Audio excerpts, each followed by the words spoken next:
அவர் என்ன சொல்றாருன்னா, நாங்க அந்த கம்பெனியை வந்து நாங்க கொடுத்துட்டோம் அப்படின்னாரு. அவங்க உறவினர் தான் நடத்துறாங்க. அவங்க உறவினர் தான் நடத்துறாங்க. இப்பொழுது கூட அதிலிருந்து வருகின்ற வருமானங்கள் அவங்ககிட்ட தான் இருக்கு.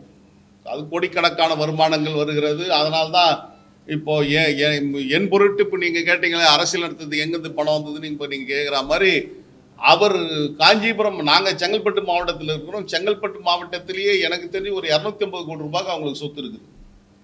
ஹிரானந்தினில ஒரு மிகப்பெரிய அடுக்குமாடி குடியிருப்பு, பெரிய நட்சத்திர விடி, ஏறக்குறைய அது ஒரு 5 கோடிக்கு மேல அப்பொழுதே வாங்கியிருக்கிறாங்க. இப்போ அங்கிருந்து 3வது கிலோமீட்டர்ல ஒரு பெரிய அரண்மனை, 10 கிரவுண்ட்ல ஒரு கிரவுண்ட் வந்து 1.5 கோடி ரூபாய்.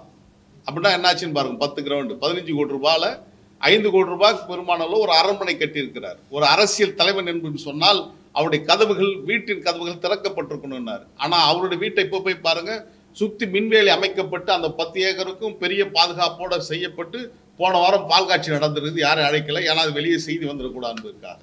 எனவே அவர் துறையை பொறுத்தவரை இந்த நிலைமையில் தான் அவங்க போயிட்டு இருக்காங்க. அது குறித்து காலம் வரும், பேசுவதற்கு நிறைய இருக்கு.